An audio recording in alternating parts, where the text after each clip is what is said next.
Odysseus, The Journey Across the Sea. Part 1. After the Fall of Troy. Thick smoke rose above Troy. Only yesterday, banners had flown above its towers, merchants' voices had filled the streets, and guards had stood at the city gates.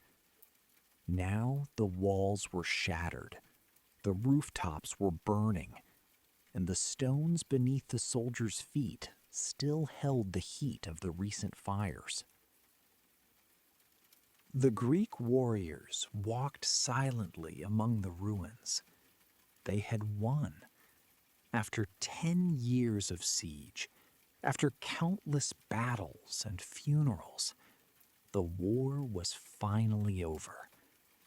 Yet victory did not feel the way they had imagined. Some searched for gold among the spoils. Some remembered the friends they had lost. Others simply looked toward the sea, where the ships were waiting, and thought only of home. Among them was Odysseus, king of the small island of Ithaca. He was not the strongest warrior in the Greek army. His name was not spoken with the same fear as the name of Achilles. He had little interest in pointless duels and rarely rushed to be the first into battle. But it was his idea that decided the fate of Troy. When it became clear that the city walls could not be taken by force, Odysseus proposed building an enormous wooden horse. The finest warriors would hide inside it, while the rest of the fleet sailed out of sight, making it seem as though the Greeks had accepted defeat and abandoned the shore forever. The plan was dangerous. If the Trojans burned the horse, the men inside would die. If they took it apart, the deception would be exposed. If even one warrior failed to remain silent, 10 years of war would end not in victory, but in disgrace. But the Trojans believed the trick. They decided that the wooden horse was an offering to the gods and a sign that the siege was over. They dragged it through the gates, placed it inside the city, and celebrated around it. For the first time in many years, no one in Troy expected an attack that night. Music played until late. Wine flowed freely. People fell asleep at their tables, certain that the danger belonged to the past. Inside the wooden horse, Odysseus listened to their voices. He sat in the darkness, barely moving, and waited. When the city finally fell silent, the Greeks climbed out. They opened the gates, signaled the fleet, and the army returned under the cover of night.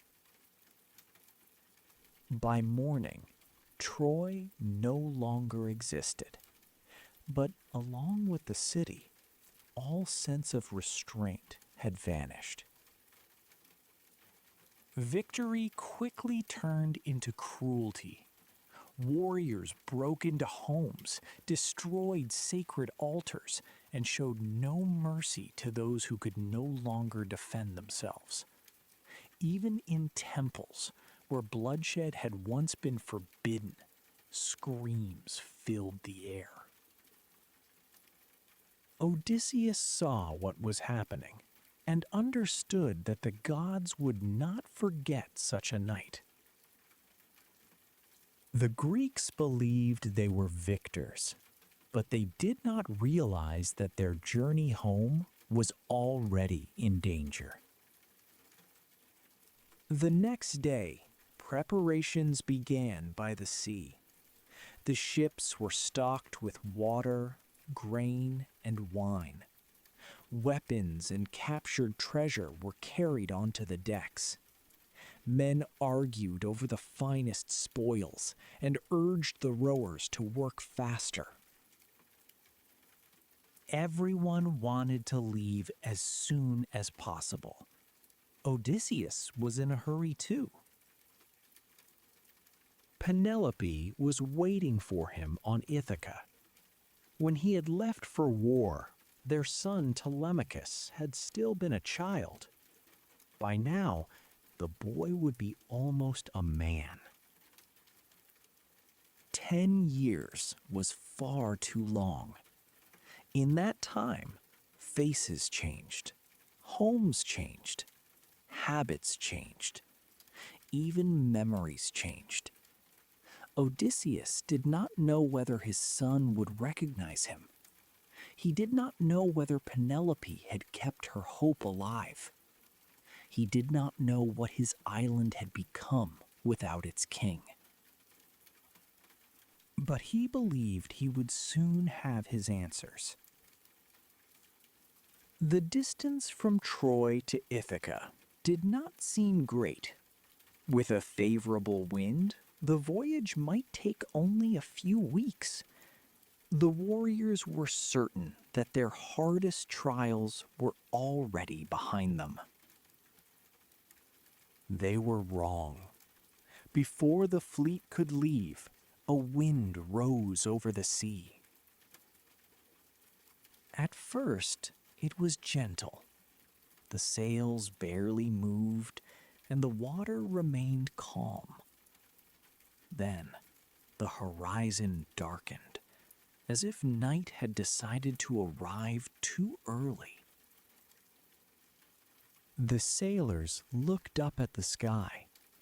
The clouds were moving far too quickly. Odysseus ordered the cargo secured and the ropes checked. He never liked leaving things to chance, and he always prepared for the worst before anyone else. Within moments, the sea changed. The first wave struck the side of the ship. Then came another, much higher than the first. A violent gust tilted the vessel so sharply that several warriors fell across the deck. The storm had begun. The Greek fleet, which had sailed together only moments before, started to break apart. Ships vanished behind walls of water, collided with one another, lost their oars, and were driven in different directions. The cries of the men were swallowed by the roar of the waves. Some prayed to Poseidon, some called upon Athena. Others threw heavy chests overboard, hoping to make their ships lighter. Odysseus stood at the steering oar and refused to let go, even when his hands began to lose all feeling. He watched one ship tilt and disappear into the darkness. He saw part of the supplies swept away. He saw the mast of a nearby vessel break in two. But there was no way to help anyone. Every man was fighting only to stay alive. The storm continued through the entire night. By morning, the wind had weakened, but almost nothing remained of the fleet as it had once been. The ships were scattered across the sea, and no one knew who had survived. Odysseus's vessel was still afloat. The sail was damaged, some of the drinking water had been ruined, and the men could barely stand. But the ship had survived. Odysseus looked around. There was no familiar coastline in sight. They had no idea where the storm had carried them. The stars were hidden behind clouds, and the sun barely shone through the gray sky. Even the most experienced sailors could not determine their direction. For the first time since leaving Troy, the men understood that their return home might take much longer than expected. One of the warriors asked, "Where do we sail now?" Odysseus stared at the water for a long moment. He could have claimed that he knew the way. He could have comforted them with a beautiful lie. He could have pretended that everything was still going according to plan. But the sea did not forgive arrogance. "Toward the first land we can find," he answered. "We need food and fresh water. After that, we will search for a route west." The men nodded in silence. They were too exhausted to argue. For several days, the ship moved almost blindly. Sometimes the wind died completely, and the warriors had to take up the oars. At other times, it suddenly changed direction and carried them even farther away. Their supplies disappeared quickly.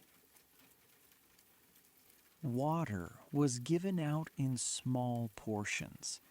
The bread became hard and salty. The men spoke very little, saving what strength they had left. At night, Odysseus did not sleep. He remembered Troy. He saw the burning streets, the shattered altars, and the faces of those who believed that victory gave them the right to do anything they wished. He thought about the gods and wondered whether the storm had truly been an accident. Odysseus had always believed that people shaped their own destiny. But out at sea, that belief became harder to hold. Too much depended on the wind, on the current, on another person's mistake, on the decision of a power no human being could see. On the fifth day, the lookout noticed a dark line on the horizon. At first, no one believed him. The men rose and stared into the distance. Slowly, the line began to take the shape of land.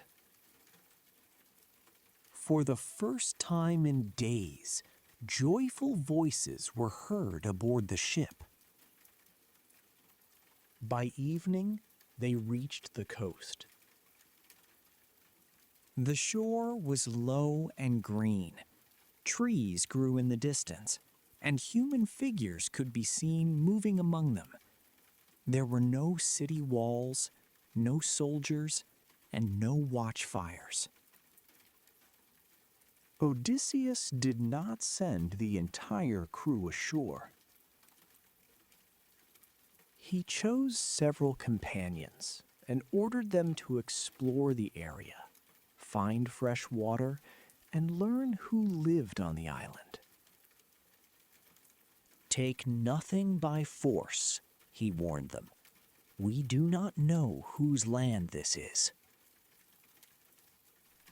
The scouts left.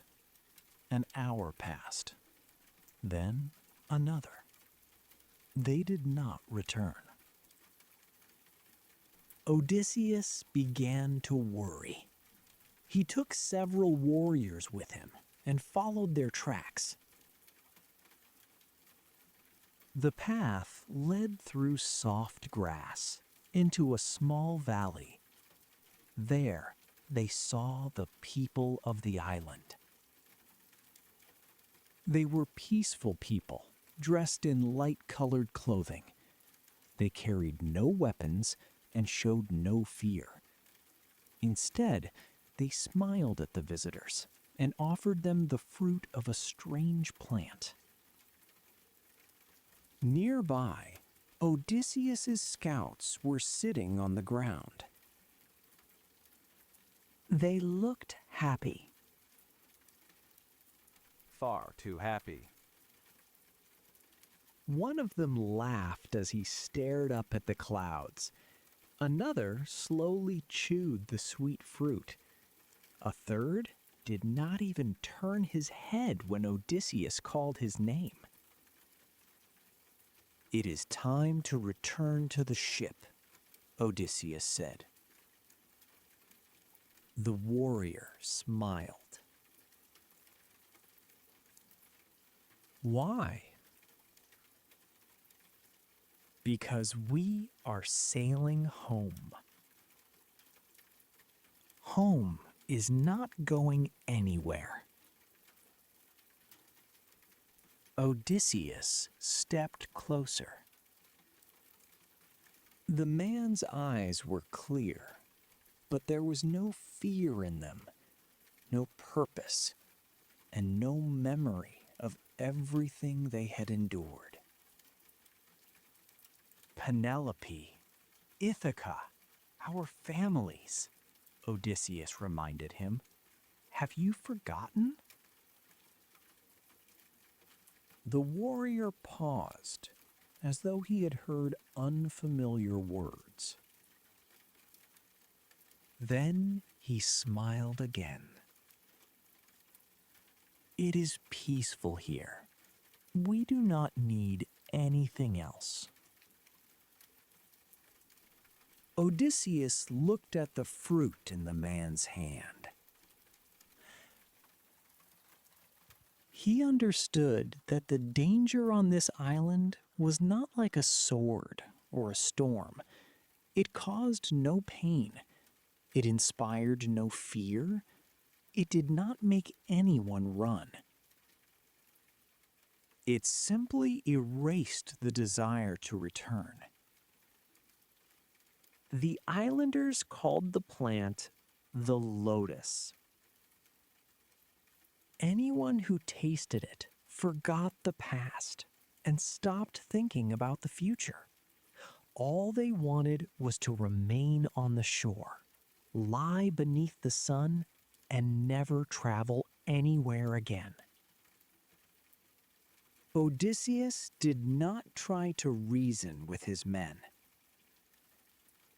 He ordered them tied up and carried back to the ship by force. They resisted. They begged to be left behind. One of them wept and accused Odysseus of taking away his happiness. But the king of Ithaca did not change his mind. Everyone who had tasted the lotus was tied to the rowing benches, so they could not escape. The others were forbidden to touch the fruit or speak with the islanders. The ship left the shore before nightfall. Only when the island had vanished beyond the horizon did Odysseus allow the crew to rest. After several hours, the effects of the lotus began to fade. The rescued warriors slowly remembered who they were and where they were going. They felt ashamed, but Odysseus did not blame them. He knew that the same thing could have happened to anyone. Sometimes people want to forget their pain, to forget their losses, their duties, and the long road ahead, to remain somewhere that asks nothing of them and never make another difficult choice. But Odysseus could not allow himself to forget. Somewhere beyond the sea was Ithaca. And as long as he remembered its name, the journey continued. Part 2. The Cave of Polyphemus. After the island of the Lotus Eaters, the sea remained calm for a long time. The ship moved slowly, as though the water itself were giving the men time to recover. Those who had tasted the lotus barely spoke. They sat beside the railing, watched the waves, and tried to remember the moment when they had stopped wanting to return home. Odysseus asked them no questions. He understood that some dangers were better left undiscussed. It was enough to know that they existed. Several days later, land appeared ahead. It was very different from the island they had just left. The coast was rough and rocky, with dark hills rising above it. Caves could be seen along the slopes. Goats and sheep grazed among the rocks, but there were no fields, roads, or city walls anywhere. The place seemed deserted. The warriors were pleased to see the herds. Their supplies were running low again, and everyone longed for fresh food. Odysseus ordered the ship toward the shore. They first landed on a small island nearby. It had plenty of wild goats, clean water, and a sheltered harbor. The men were able to rest, light fires, and refill their supplies. But Odysseus could not stop thinking about the land across the narrow channel.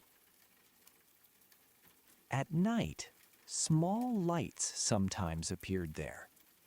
Someone must have been living among the cliffs. The next morning, he chose 12 companions and told the others to wait beside the ship. Odysseus took with him a leather skin filled with powerful wine, a gift he had received before leaving Troy. The wine was so rich and strong that it was normally mixed with water. He did not know why he might need it, but he had learned to carry anything that could one day save a life. The group crossed the channel and climbed a rocky path. Before long, they found an enormous cave. Bundles of firewood lay near the entrance. Inside were baskets of cheese, jars of milk, and pens filled with young lambs. Everything suggested that the owner would soon return. The men immediately began whispering among themselves. "Let us take the food and leave," one of them suggested. "There is enough cheese here for the entire ship." Another pointed toward the young animals. "We can take a few of them. The owner will never notice." But Odysseus stopped them. "We have entered another man's home. First, we will wait for the one who owns it." His companions were unhappy. They could not understand why he wanted to take such a risk. They could have carried away the supplies and returned to the sea before nightfall. But Odysseus wanted to know who lived on the island. Perhaps the owner knew a safe route through these waters. Perhaps he could tell them where they were. Perhaps he honored the ancient law of hospitality, which required a host to offer travelers food, protection, and help. So they stayed. The sun was already beginning to set when heavy footsteps sounded outside.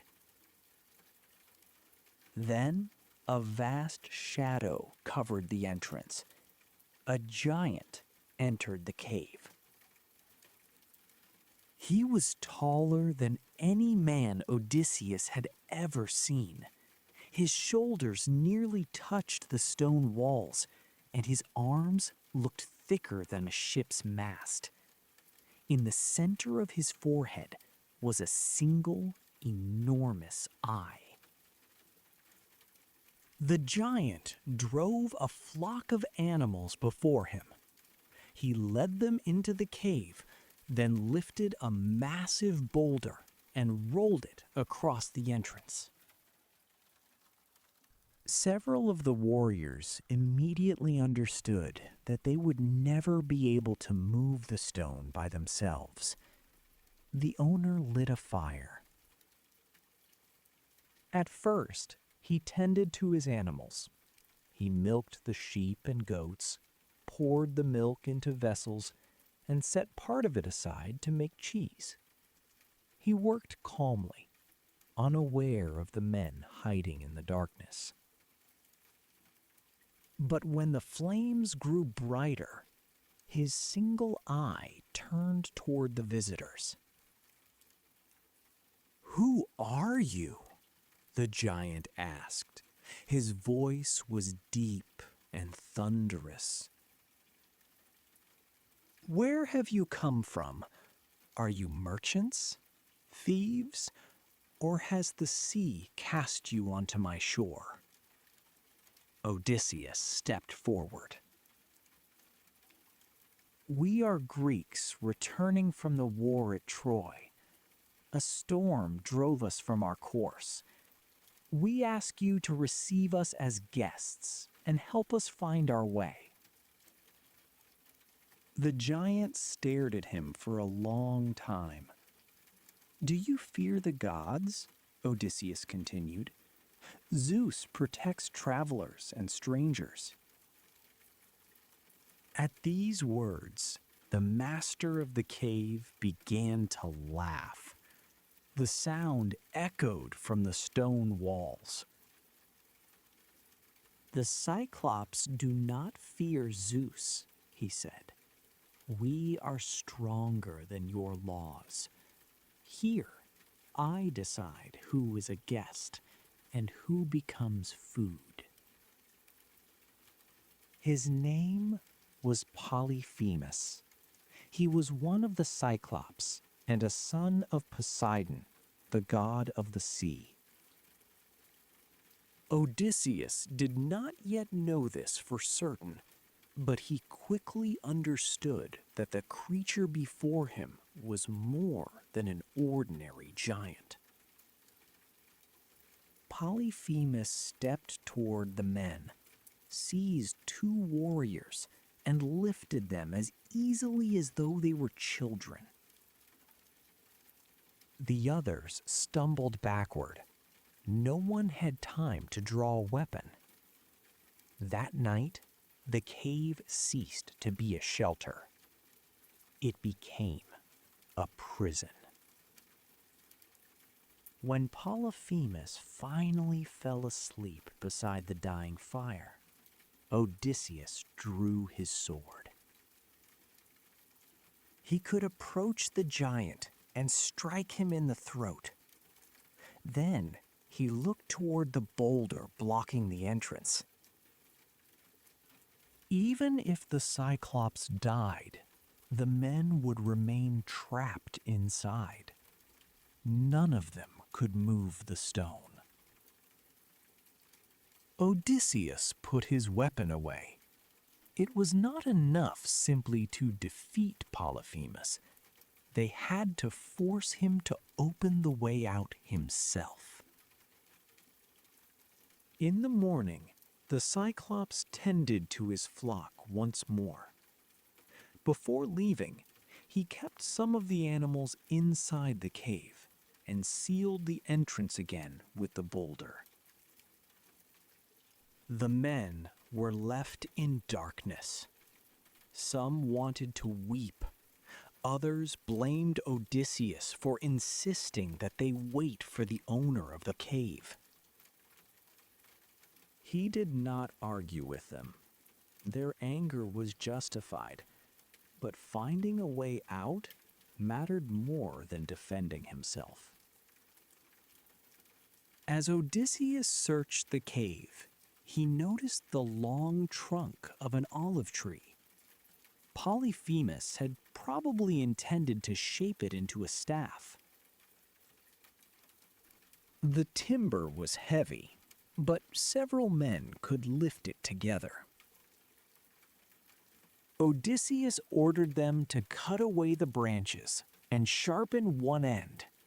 They then hid the wooden stake beneath manure and wool so the Cyclops would not see what they had prepared. The plan was dangerous. If Polyphemus woke too soon, none of them would survive. If they blinded him but still failed to escape, he would simply find them by touch. But there was no other way. That evening, Polyphemus returned. The boulder once again sealed the entrance. Odysseus approached him with the skin of wine. "Taste this drink," he said. "It is a gift in return for the meal you took from us." The Cyclops became curious. He snatched the wineskin and took a great swallow. The wine was far stronger than anything he was used to drinking. Polyphemus demanded more. He drank for a long time, until his movements became slow and his voice grew unclear. "What is your name?" the Cyclops asked. "Tell me, and I will give you a special gift." Odysseus did not answer immediately. "My name is Nobody." Polyphemus laughed. "Then this is my gift to you, Nobody. I will eat you last." A little while later, the Cyclops collapsed onto the ground. His breathing became heavy. He was asleep. Odysseus gave the signal. The men pulled out the olive wood stake. They heated its sharpened point in the fire until the wood was nearly black. Then 5 warriors lifted it together. They approached the sleeping giant and drove the point into his single eye with all their strength. Polyphemus awoke with a terrible scream. He leaped to his feet, struck his head against the roof of the cave, and stumbled wildly among the animals. The men scattered in every direction. The Cyclops tore the stake from his eye. His roar carried across the island. Other Cyclopes appeared outside. They approached the sealed cave and called out to him. "Polyphemus, what has happened? Who is attacking you?" "Nobody!" he shouted. "Nobody has blinded me." Silence followed beyond the boulder. "If nobody has attacked you, then it must be sickness or the will of the gods," the others replied. "We cannot help you." And the Cyclopes went away. Odysseus knew that the first part of his plan had worked, but the greatest problem still remained. Feeling his way through the darkness, Polyphemus reached the entrance and pushed the boulder aside. Then he sat directly in the opening. He released the animals one by one, running his hands across their backs. The Cyclops hoped to catch the men if they tried to escape with the flock. Odysseus began searching for another solution. Among the animals were several large rams with thick wool. He tied them together in groups of 3. Beneath the middle ram, he secured one man, so that the warrior hung below the animal without touching the ground. Polyphemus felt along the animals' backs, but he never checked beneath them. At dawn, the flock began moving toward the entrance. One by one, the warriors escaped from the cave. Odysseus chose the largest ram for himself. He gripped the wool beneath its body and held his breath. When the animal reached the entrance, Polyphemus stopped it. The Cyclops placed both hands on the ram's back. "Why are you the last to leave today?"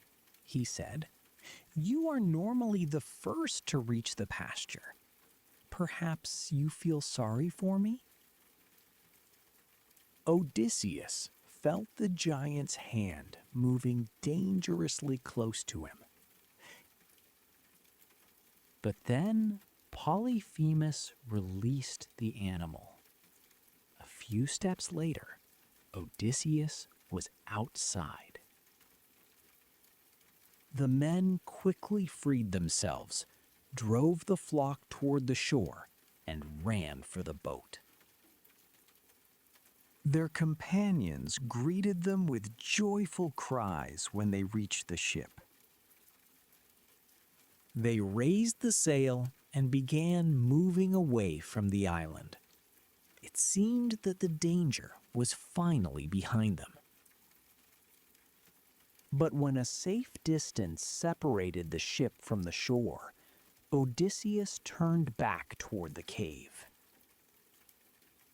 He wanted the Cyclops to know the name of the man who had defeated him. His companions begged him to remain silent. "We have escaped," they told him. "Do not provoke him again." But pride proved stronger than caution. Odysseus stood near the stern and shouted, "Polyphemus, if anyone asks who took your eye, tell them it was Odysseus, son of Laertes, king of Ithaca." On the shore, the Cyclops became still. He remembered the name. Polyphemus lifted an enormous stone and threw it toward the sound of the voice. The boulder crashed into the water beside the ship. The wave nearly drove the vessel back toward the shore. The men pulled desperately at the oars. Polyphemus raised his hands toward the sky. He called upon his father. Poseidon, Lord of the sea, if I am truly your son, hear me. Do not allow Odysseus to return home easily. Make his journey long.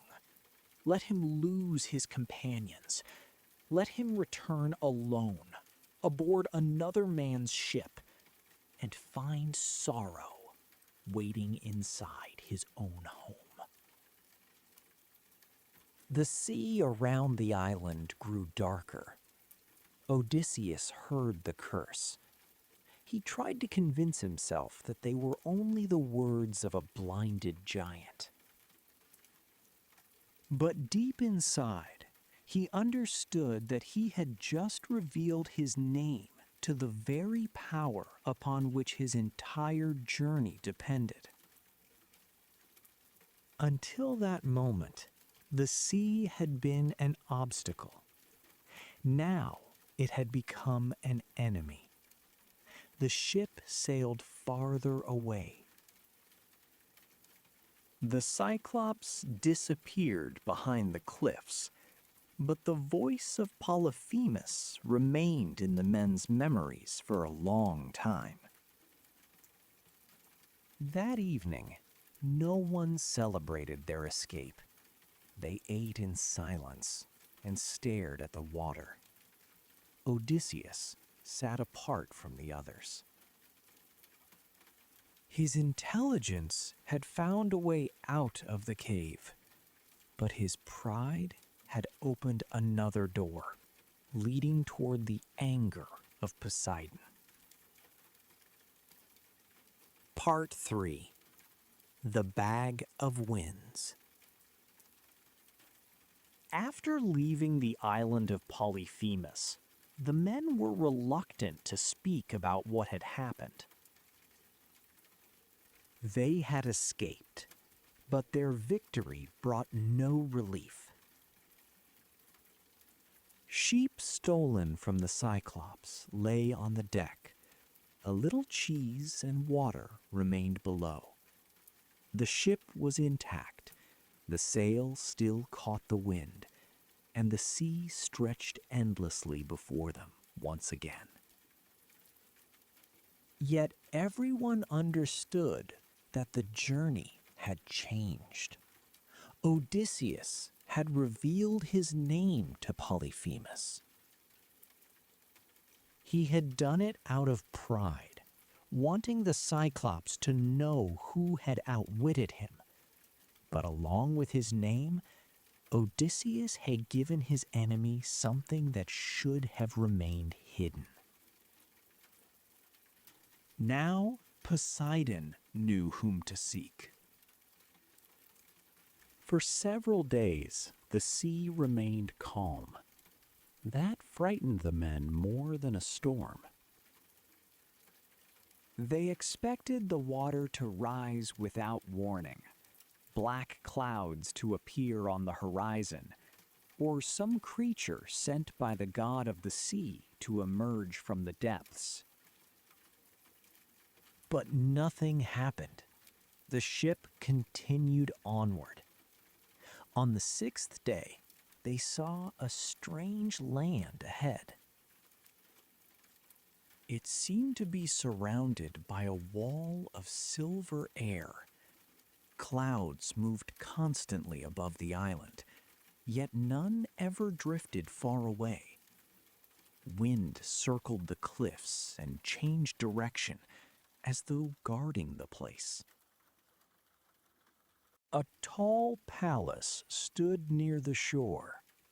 Odysseus ordered the ship to land. The island belonged to Aeolus, master of the winds. He was not one of the Olympian gods, but he possessed a power respected by every sailor. Aeolus knew where the northern wind came from, where the southern wind was born, why the eastern wind carried dry air, and why the western wind brought rain. It was said that he could imprison a storm and release it whenever he wished. Aeolus welcomed Odysseus as a guest. The palace was warm. The tables were covered with food, and the wine cups never seemed to empty. After so many anxious days, the men were finally able to sleep without placing guards around them. Odysseus told the ruler of the island about Troy. He told him about the wooden horse, about the storm, about the lotus eaters, and about Polyphemus. When he spoke the name of the Cyclops, Aeolus became more serious. "You wounded the son of Poseidon," he said, "and you told him your name." Odysseus nodded. "I know." "No," Aeolus replied. "Not yet, you do not." They remained on the island for several days. Aeolus asked about the war, the Greek kings, and distant Ithaca. He saw that Odysseus truly wanted to return home, and he decided to help him. Before their departure, the Master of the Winds brought out a large bag made from oxhide. The bag was tightly bound with a silver cord. "Inside are all the winds that could drive you from your path," Aeolus explained. "The north wind, the south wind, the east wind, and every storm wind born between them." Odysseus placed a hand upon the bag.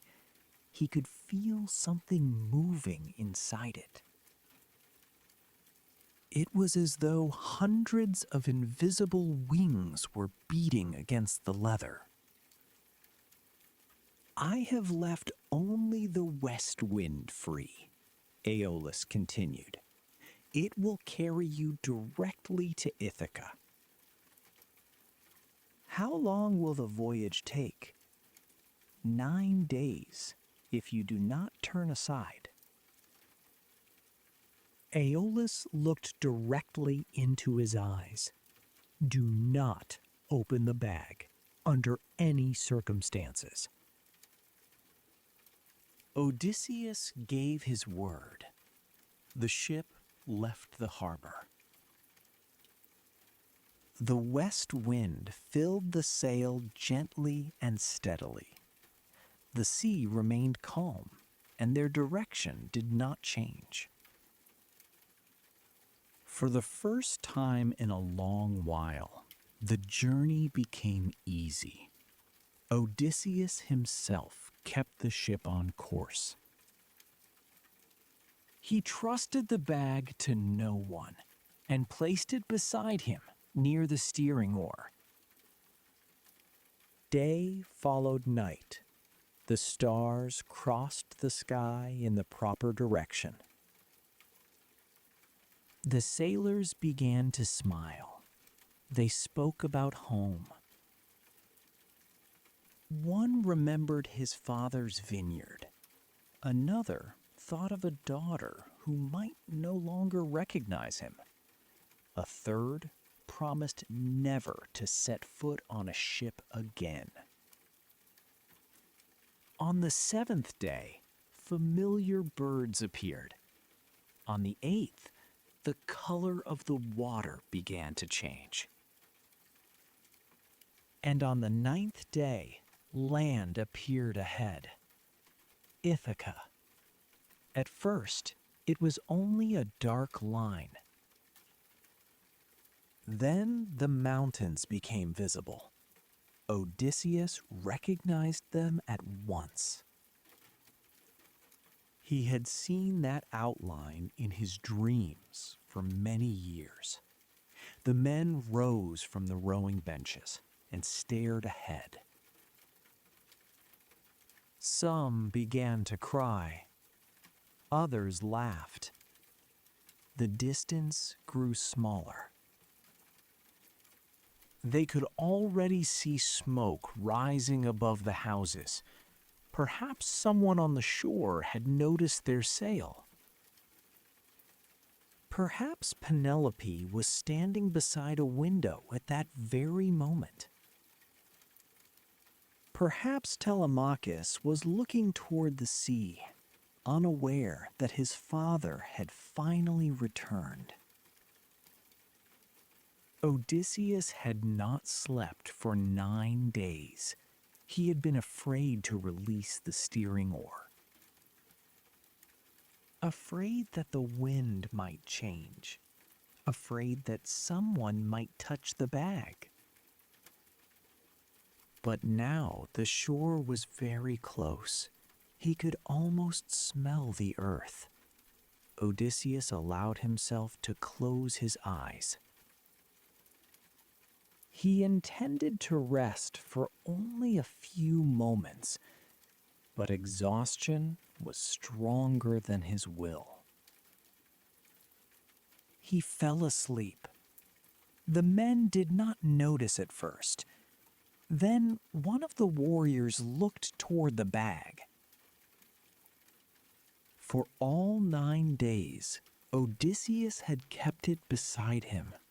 He had never clearly explained what was inside.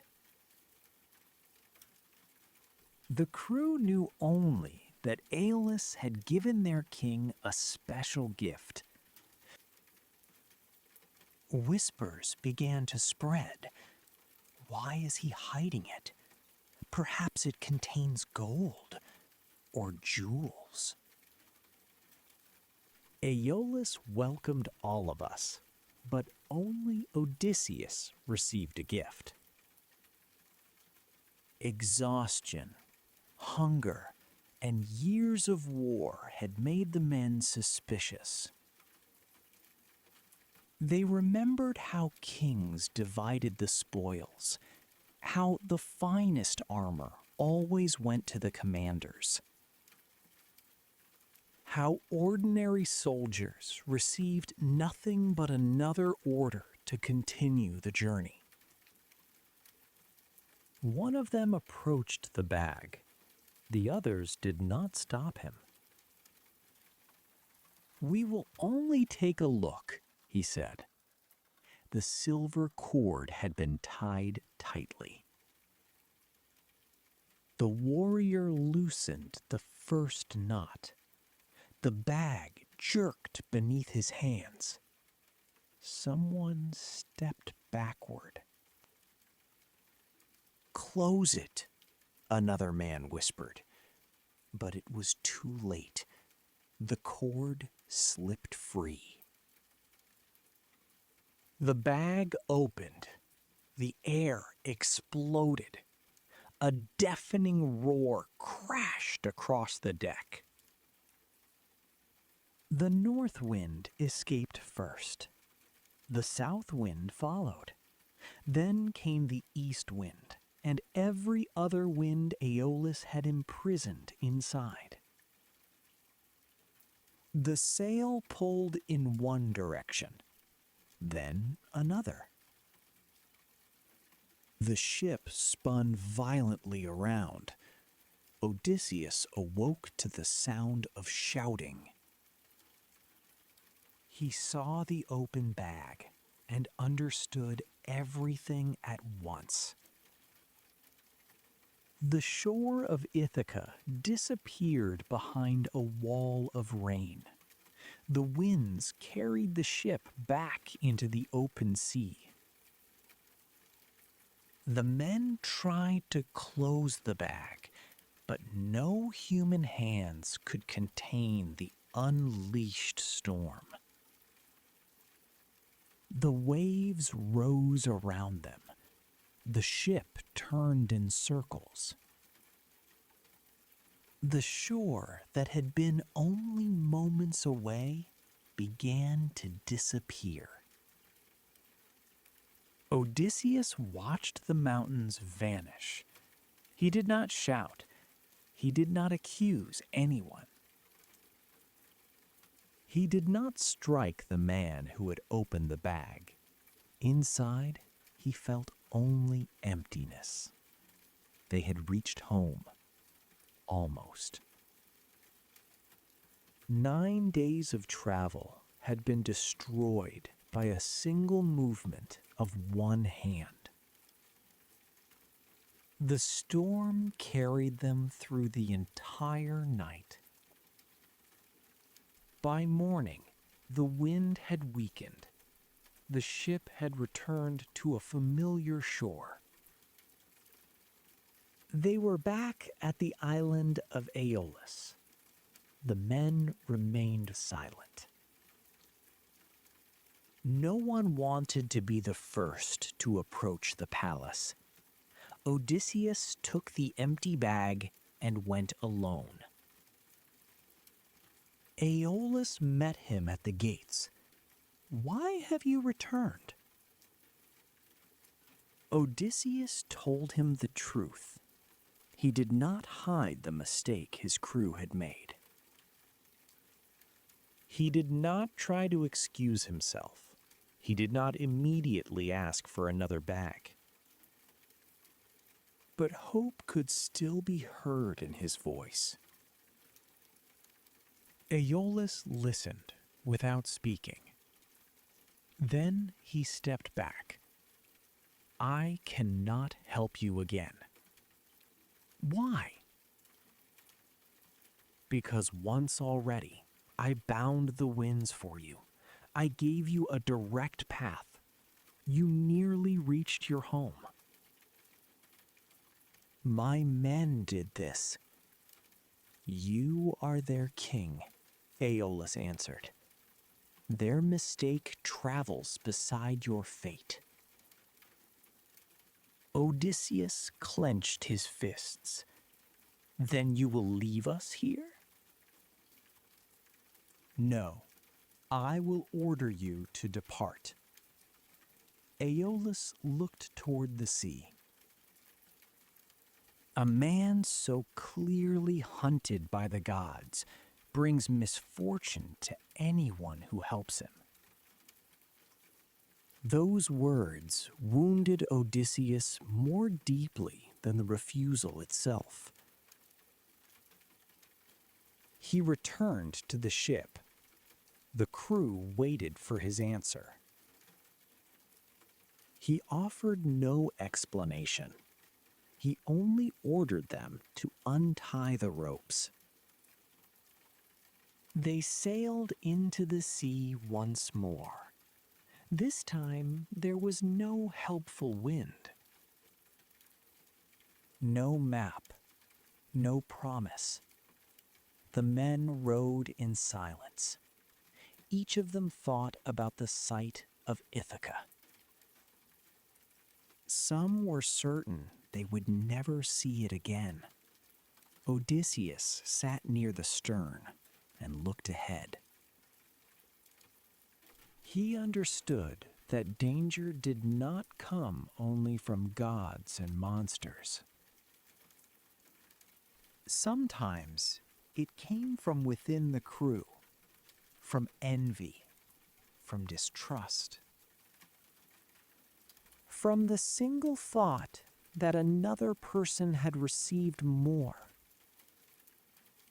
The road home had become uncertain once again, but something else was even worse.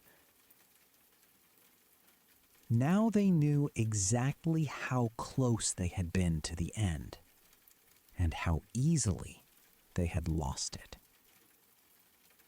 Part 4. The harbor no one returned from. The sea rarely remains the same. Even when its surface appears calm, there is movement beneath it. Invisible currents are always flowing through the depths. They change the direction of ships. They carry both warm and cold water. They move it across hundreds of miles. And they remind sailors of one simple truth. At sea, the first impression can never be trusted. After leaving the island of Aeolus, everything felt different. Odysseus no longer believed that luck was on his side. Every morning, he woke before the others. He would stand for a long time and watch the horizon. Sometimes there was nothing to see but water and sky. Sometimes distant clouds appeared, shaped like mountain peaks.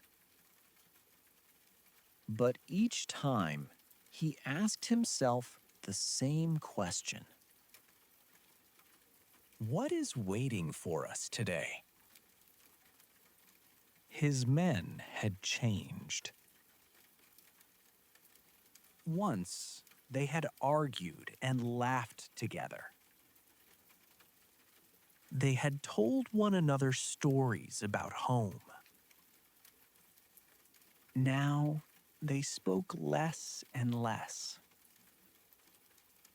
Every new landing place might be their last. Several days later, the lookout spotted land. Tall, dark cliffs rose straight from the sea. They hid a wide bay behind them. The water inside the harbor looked completely still. "We will never find better shelter," one of the sailors said. But Odysseus was not quick to celebrate. He ordered his own ship to remain near the entrance to the bay.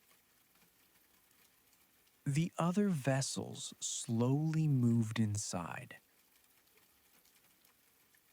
To learn who lived along the coast, he sent 3 scouts ashore. A path led them to an enormous palace built directly into the rock. On the way, they met an unusually tall woman. Without speaking, she pointed toward the road above. A strange silence filled the palace.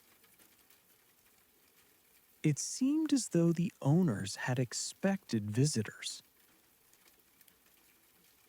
Perhaps they had been waiting for a very long time. The scouts crossed the threshold. At that exact moment, their good fortune ended. Behind the massive doors, a gigantic figure rose before them.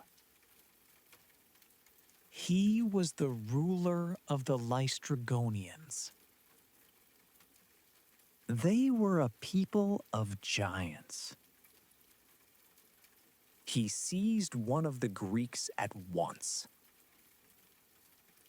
The man seemed to weigh nothing in his hands. The other 2 scouts turned and ran down the path. Behind them, they heard heavy footsteps. Loud cries echoed across the entire coast. Within moments, giants began appearing from every direction. They tore enormous stones from the earth. Then they hurled them down toward the Greek ships waiting in the bay. The water exploded beneath every impact. One ship split in half. Then a second ship was destroyed. Then a third. Inside the narrow harbor, the vessels had no room to turn around. The men shouted in panic. They collided with one another. They tried to raise the sails, but the walls of stone left them no path to escape. Odysseus was the first to understand what was happening. His ship was waiting at the very entrance to the harbor. He rushed toward the steering oar. To the oars! Now! The men pulled with all their strength. Slowly, the ship moved through the narrow passage.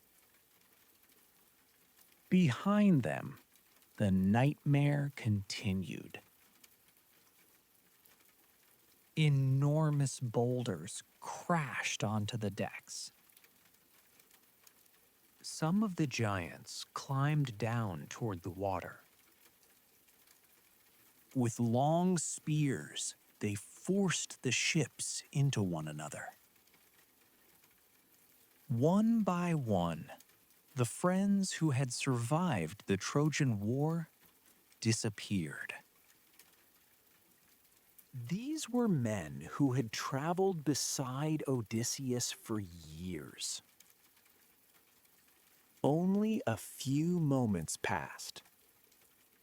Only a few moments passed. Then, everything was over. Of the entire fleet, only one ship remained. It was the ship Odysseus had refused to take inside the harbor. No one celebrated their survival. The sea ahead of them was empty. Behind them lay dozens of fallen companions. Odysseus watched the coastline slowly disappear. He understood that his journey had now become even lonelier. Only one vessel remained. Only one crew remained. And every man aboard knew how close they had come to dying. The stillness of the harbor had been a trap. The cliffs had not offered protection. They had created a prison. The calm water had hidden the danger waiting above. Once again, the sea had deceived them through appearances. Odysseus said nothing for a long time. There were no words that could bring the lost ships back. There was no command that could undo what had happened. All he could do was keep the final vessel moving. The survivors continued to row. They did not look behind them. The entrance to the deadly harbor grew smaller in the distance. Then it disappeared between the cliffs. Ahead of them, the open sea waited once more. New trials were still to come. Part 5. The House in the Dark Forest. After the destruction of the fleet, the sea became empty once again. Only a short time before, other ships had sailed around Odysseus. Voices had carried across the decks. Captains had argued with one another. At night, the lights of distant lamps had flickered across the water. Now there was only open sea ahead and behind them. One ship, one crew.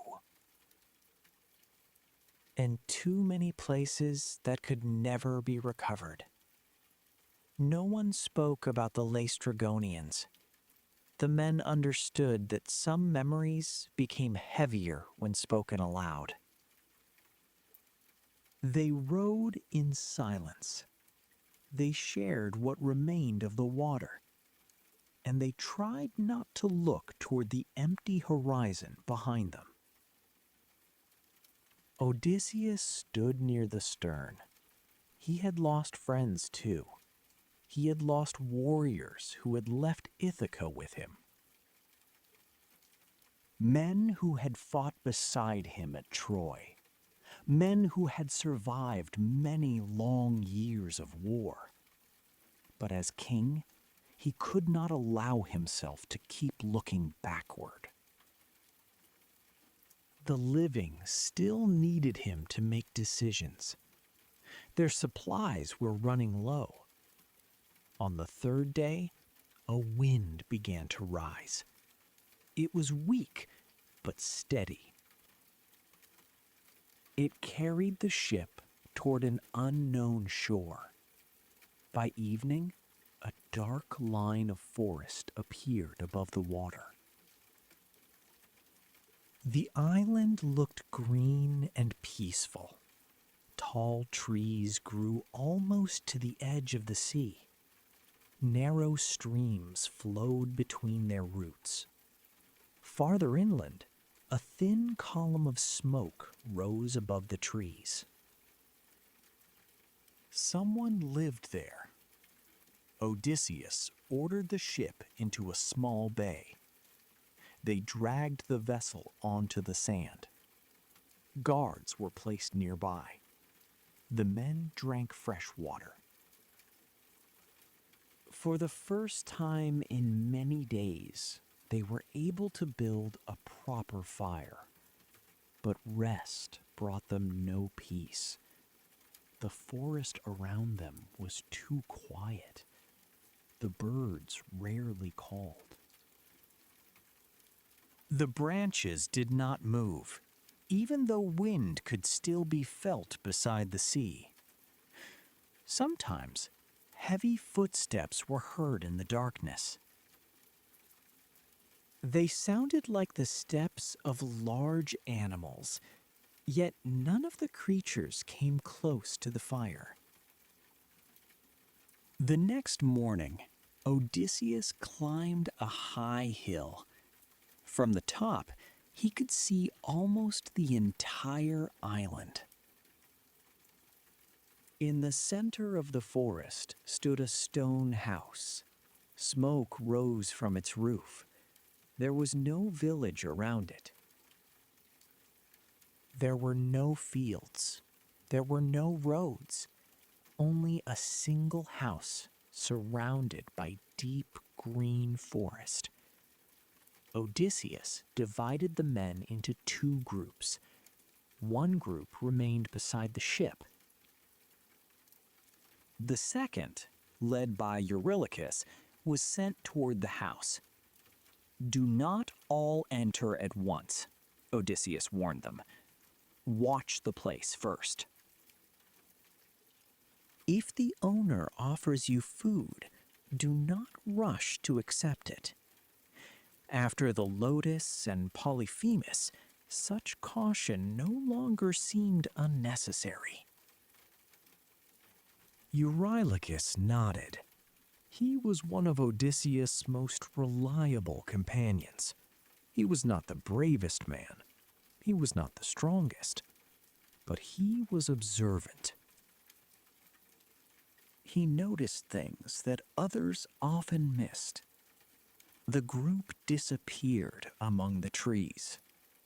The journey to the house took longer than it had appeared from the hill. The forest became thicker with every step.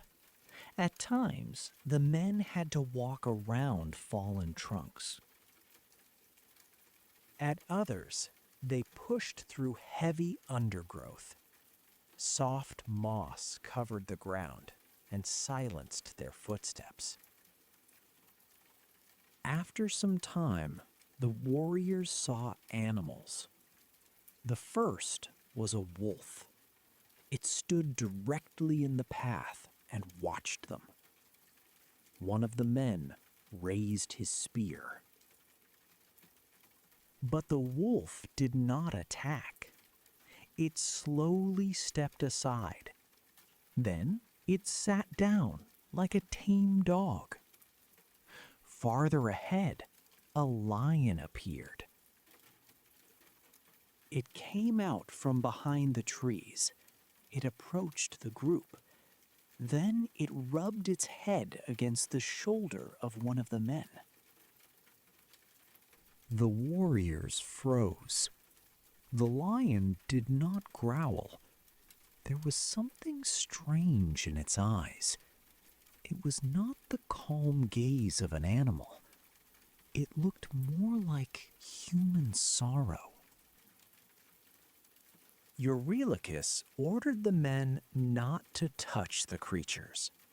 Soon, the house appeared between the trees. Its walls were made of smooth stone. The doors stood open. A quiet song could be heard from inside. The voice was female. It was beautiful and steady. For a moment, the warriors forgot their fear. A woman stepped out of the house. She wore a long, pale dress. Dark hair fell over her shoulders. In one hand, she carried a slender wooden staff. "You have traveled far," she said. "Come inside.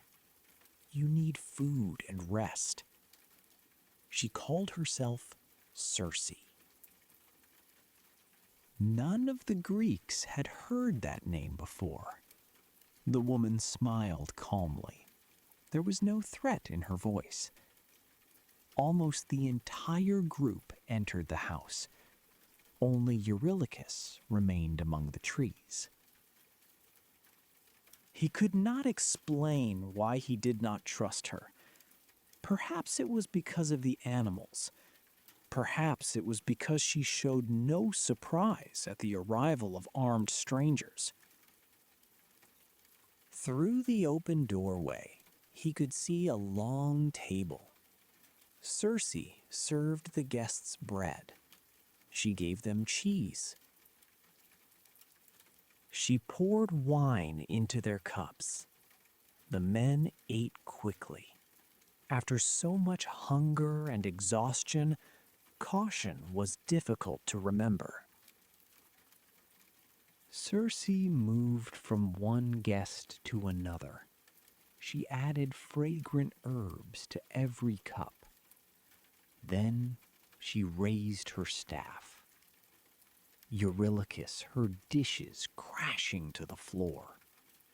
The men's bodies began to change.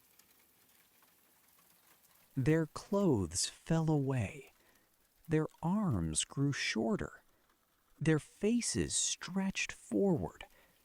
Their voices became terrified squeals.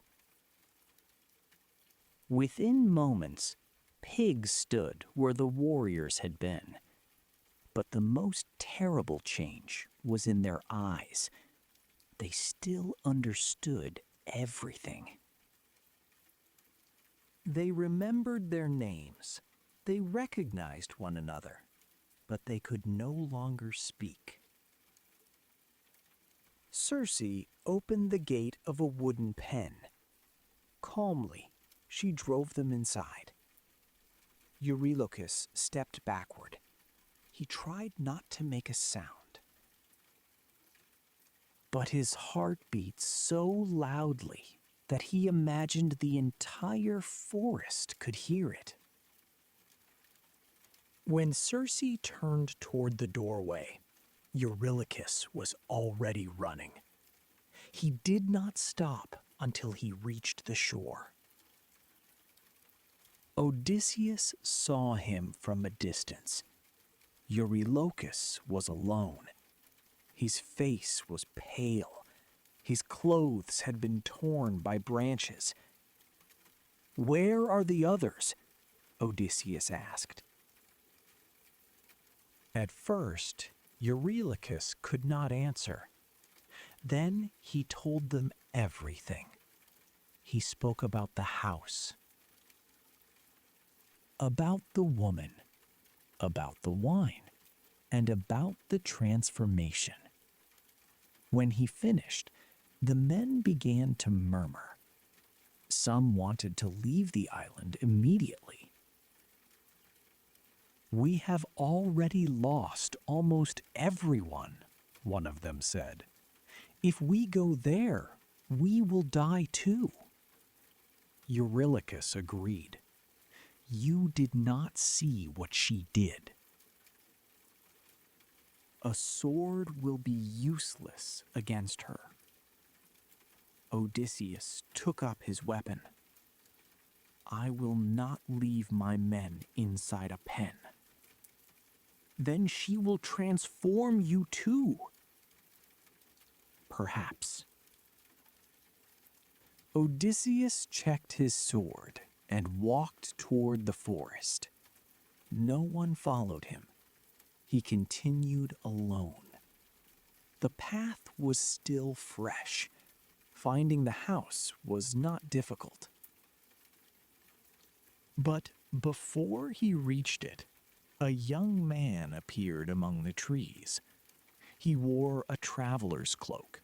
A staff rested in his hand.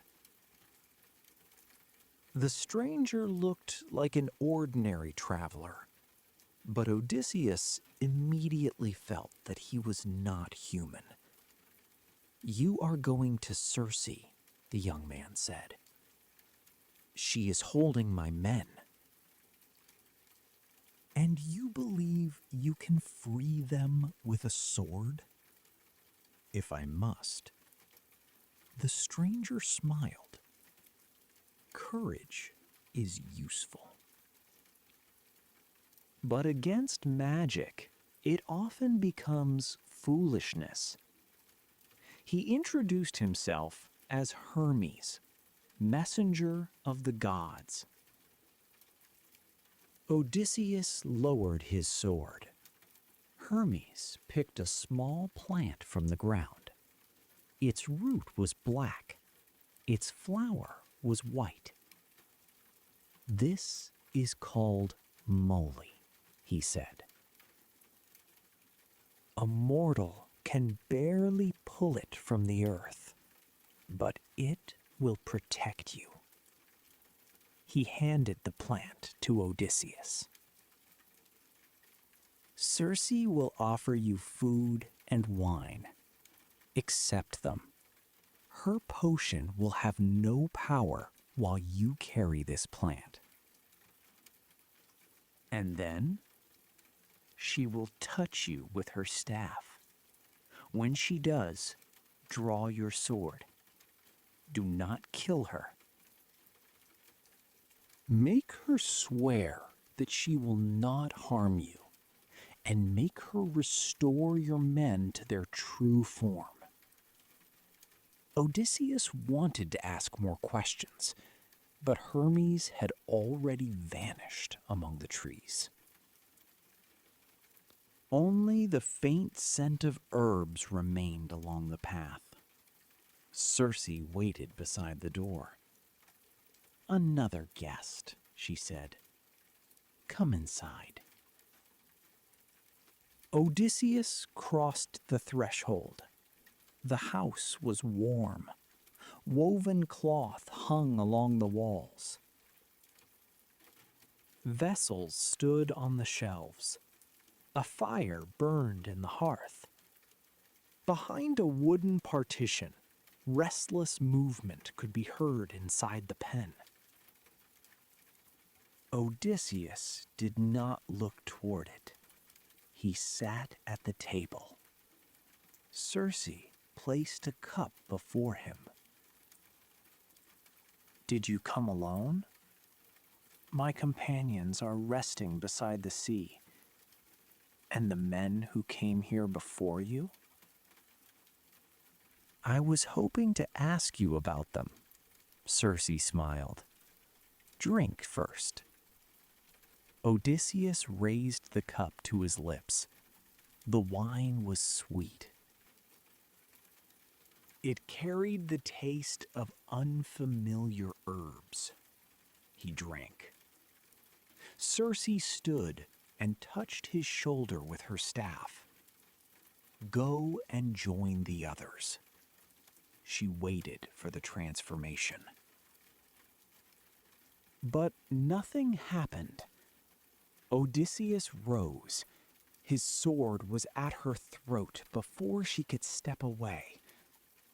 For the first time, her calm expression disappeared. "Who are you?" she asked. "The man whose companions you will restore."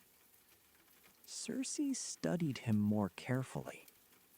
"No mortal has ever resisted my potion. Then today is the first time." She understood that one of the gods had helped him. "Lower your sword, Odysseus." He froze. "How do you know my name?" "Even in lands without seas, people speak of your journey." Odysseus did not lower the blade. "Return my men." Circe gave him her oath. She led him to the pen and opened the gate. The pigs rushed out and gathered around him. Circe prepared another mixture. She touched each animal with her staff. One by one, the warriors became men again. They looked younger and stronger than before. But they remembered every moment they had spent inside animal bodies. When they saw Odysseus, they surrounded him. Some began to cry. Others could not speak. Circe watched from a distance. "Now bring the others," she said. "I am no longer your enemy." Odysseus did not believe her immediately. But she swore by the names of the gods that she would not use magic against his crew again. Then he returned to the shore. Eurylochus refused to go. "She will deceive us again. Then I will be there. You always believe you can outwit danger." Odysseus looked at him. "No. But I know that our men cannot keep sailing while they are hungry and wounded." In the end, the crew followed him. Circe welcomed them into the house. She gave the men clean clothing. She served them hot food. She gave them wine without magic. Servants who resembled forest spirits brought water and oil for their wounds. For the first time since Troy, the warriors slept beneath a roof. One day became several. Several days became weeks. The ship remained on the shore, but no one was eager to return to it. There was enough food on the island. Wild animals lived throughout the forest. Circe knew medicines that healed wounds quickly. She did not keep the men by force. That was exactly why leaving became so difficult. Odysseus also became accustomed to peace. He spoke with Circe in the evenings. She knew ancient stories. She understood the language of animals. She could name the stars sailors used to find their way. But when Odysseus asked where Ithaca lay, she never gave him a direct answer. "You are not ready to sail home yet," she told him. "I was ready on the day I left Troy." "No, on that day, you only wanted to return. That is not the same thing." Almost a year passed. The men stopped counting the days. They grew stronger. Their wounds disappeared. Their nightmares came less often. Some began to say that they should remain on the island forever. One day, Eurylochus approached Odysseus. "We are forgetting home." The words sounded familiar. Odysseus remembered the island of the Lotus Eaters. There, forgetfulness had come through sweet fruit. Here, it came through safety. The difference was smaller than it seemed. The next morning, Odysseus told Circe that they were leaving. She was not surprised. "I knew this day would come." "Then show me the way." Circe looked at him for a long time. There was sadness in her eyes. "To find the road home, you must first travel to a place where the living do not go." Odysseus remained silent. "You must speak with the prophet Tiresias." "Where is he?" "In the land of the dead." The men standing nearby thought they had misheard her. Circe continued, "Sail to the place where the ocean touches the edge of the world. Find the shore that is always covered in mist. Offer a sacrifice. Call to the spirits. Tiresias will tell you what dangers wait ahead. Is there another way? No." Odysseus looked toward the sea. He had believed that after Polyphemus, Aeolus, and the Laestrygonians, he had seen enough impossible things. But the road home now led through a land from which no one returned. Circe prepared supplies for the journey. She explained which stars they should follow. She told them where to turn the ship, and she described how the ritual must be performed. Before their departure, she approached Odysseus. "Are you afraid?" "Yes." "Good. The living should fear the world of the dead. The ship touched the water once again. The men took their places at the oars. The island slowly disappeared behind them. Only a short time before, it had seemed like a refuge. Now a shore waited ahead where there was no light, no wind, and no human hope. Odysseus watched the dark line of the horizon. To return home, he would first have to meet those who would never return. Part 6. The Shore of the Dead. The ship sailed toward a place where the sea grew darker with every mile. The days passed without sunlight. The sky remained gray. The wind seemed to lose its strength. Even the waves moved differently here. They rose and fell slowly and heavily, as though something enormous and motionless lay beneath the surface. The men spoke very little. Each of them knew where they were going. Circe had warned them that no living person should remain too long near the entrance to the world of the dead.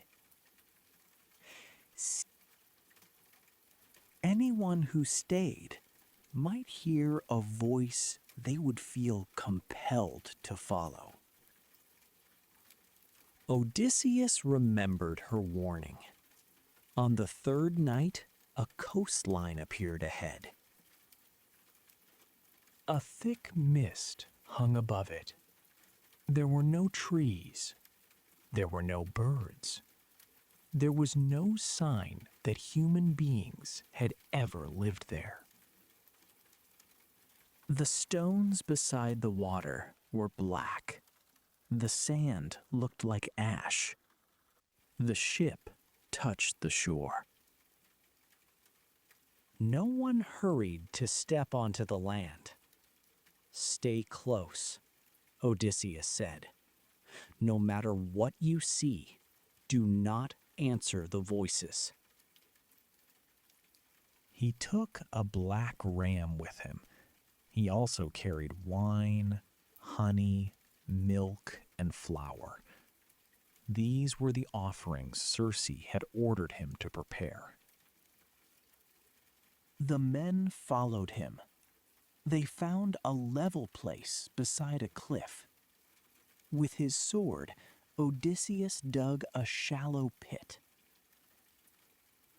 Into it, he poured milk and honey.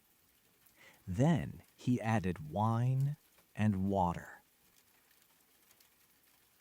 Finally, he scattered flour across the surface. After that, he made the sacrifice. Blood flowed into the pit. At first, nothing happened. The mist remained perfectly still.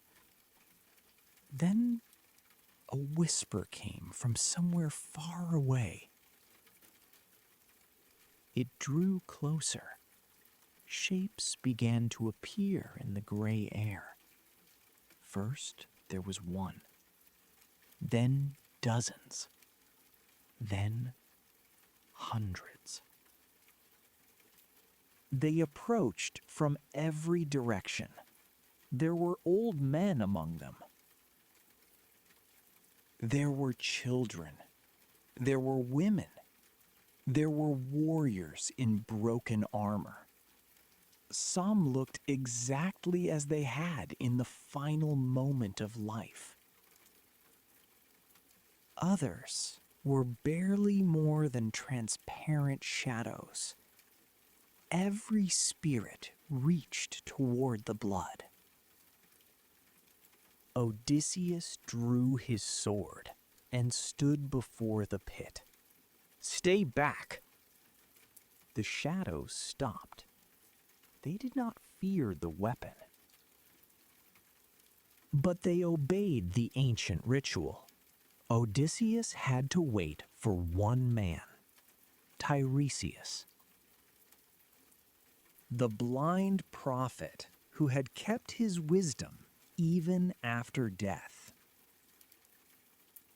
The first spirit to approach the pit was a young warrior. Odysseus recognized him. It was Elpenor, one of the companions who had remained on Circe's island. It was Elpenor, one of the companions who had remained on Circe's island. "How did you come here?" Odysseus asked. The shadow looked at him sadly. "I fell from the roof on the night before you sailed. No one noticed. My body was left without burial." Odysseus remembered the confusion of that night. The men had been preparing the ship. They had gathered supplies. They had said farewell to the island. No one had counted every member of the crew. "Go back," Elpenor begged. "Burn my body. Raise a stone for me beside the shore. Do not leave me without a name." Odysseus gave him his promise. The spirit withdrew. Then a man carrying a staff appeared. His eyes were closed. He moved slowly. Yet all the other souls stepped aside to let him pass. It was Tiresias. Odysseus allowed him to approach the pit. The prophet bent down toward the blood. After the first taste, his voice became clear. "You are searching for the road home. Yes, but the sea has not forgotten your name." Odysseus lowered his sword. "Is Poseidon still hunting me? You blinded his son. His anger will not end until the price has been paid." "What price?" "First, you must survive." Tiresias lifted his head. "Ahead of you lies the island of the sun god. His sacred herds graze there. Do not touch them. I will warn my men." A warning is not always stronger than hunger. Odysseus remained silent. "If they kill those animals, your ship will be destroyed. You will lose every companion, and you will return home alone. What if we pass the island without harming them? Then the journey will remain difficult, but it will still be possible." Tiresias continued, "Peace will not be waiting for you on Ithaca. Strange men now live inside your home. They consume your wealth. They demand that Penelope choose one of them as her husband." Odysseus tightened his grip on the sword. "Is she alive?" "Yes." "And Telemachus?" "He has become a man." The words brought both relief and pain. The son Odysseus remembered as a child had grown up without him. What must I do?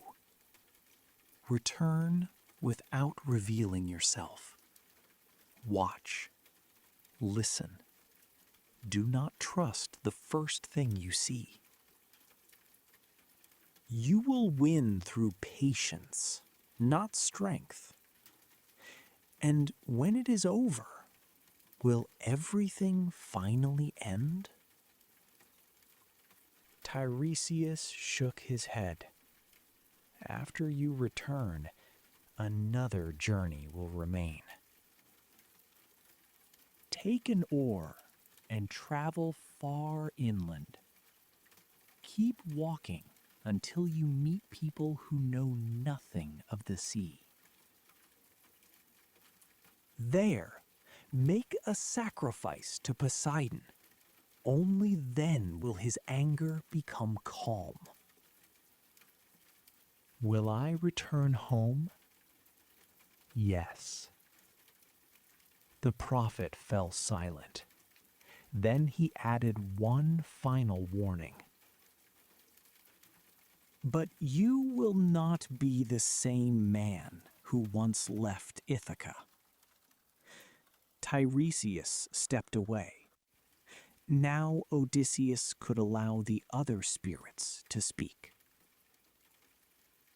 The first among them was a woman. She stood far away, as though afraid to approach. Odysseus recognized her immediately. Mother? Anticlea came closer. When he had left for the war, she had still been alive. Now her face was pale. Her movements were as light as smoke. When did you die? Odysseus asked. While you were still away. Was it illness? It was waiting. Odysseus tried to embrace her. He stepped forward. But his arms passed through the shadow. He tried again. There was nothing he could hold. Anticlea smiled. The living cannot hold the dead. She told him about Ithaca. Penelope was still waiting. Telemachus had grown up without his father. He was trying to protect the household. Laertes, Odysseus's father, had left the palace. He lived far from other people. He could no longer bear to watch what was happening. Suitors had arrived one after another. They said that Odysseus was dead. They slaughtered his livestock. They drank his wine. They mocked everyone who still believed the king would return. Penelope has chosen no one, Anticlea said, but time is working against her. Odysseus listened. Every word restored his purpose. Until that moment, Ithaca had been a memory. Now it became a real place again, a place that still needed him. His mother's spirit began to fade. Wait, Odysseus said. I cannot. I have spent so many years trying to return. Then do not stop now. She vanished into the mist. Other spirits came after her. Agamemnon appeared. He was the king who had led the Greeks at Troy. Odysseus expected to hear a story of a glorious return. Instead, Agamemnon spoke of murder. He had reached his home. and he had been killed inside his own palace, not by an enemy, not by a monster. He had been killed by his wife, Clytemnestra, and the man who stood beside her. "I believed I was safe at home," Agamemnon said. "I was wrong." "Are you telling me not to trust Penelope?" "I am telling you to see the truth with your own eyes." Then Achilles appeared. In life, he had been considered the greatest warrior of them all. Everyone knew his name. He had died young, and he had gained eternal glory. "Your story still lives among men," Odysseus told him. "They call you the happiest of heroes." Achilles looked at him. "Do not call me happy." "But your glory." "I would trade it for a single day beneath the sun." He stepped closer. "It is better to be the poorest servant among the living than a king among the dead." Odysseus remembered those words. At Troy, every warrior had wanted to leave behind a name. Now Odysseus understood something different. A name brings no warmth to someone who can no longer feel the sun. The spirits continued to gather. Patroclus appeared, then Ajax, then many warriors who had died beneath the walls of Troy.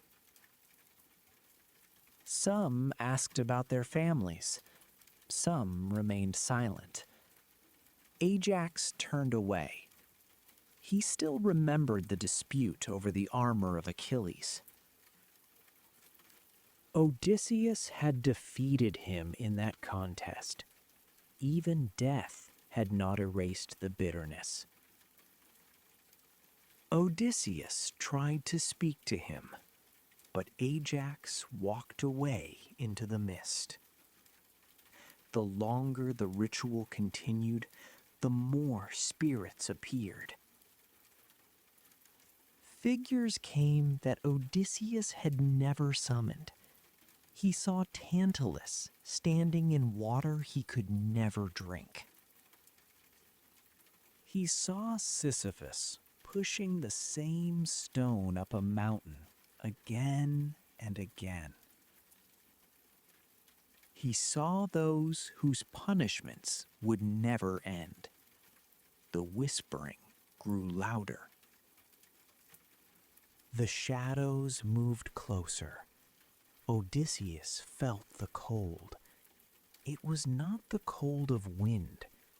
It was something else. It felt as though life itself were slowly leaving his body.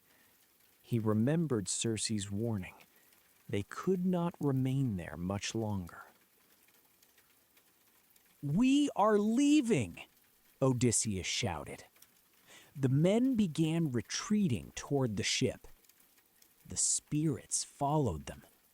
Some called the sailors by name. Others spoke in the voices of dead relatives. One warrior heard the voice of his brother and stopped. Odysseus grabbed him by the shoulder. "Do not turn around." They reached the water. The ship was pushed away from the shore. The men took up the oars. The mist seemed to struggle to hold them. But slowly, the black coastline began to disappear. The voices became quieter. At last, the ordinary sea returned before them. No one felt relief. They had returned from a place where the living were never meant to go. But the words of Tiresias had returned with them. The sacred herds, the destruction of the ship, the loss of the crew, strangers inside Odysseus' home, a return made alone. Odysseus stood at the bow. He understood that fate was not a road that could be seen from beginning to end. It offered only warnings. The choices still waited ahead. First, they had to return to Circe's island. Elpenor was still waiting for burial. And Circe still had to explain how they could survive the dangers Tiresias had not yet named.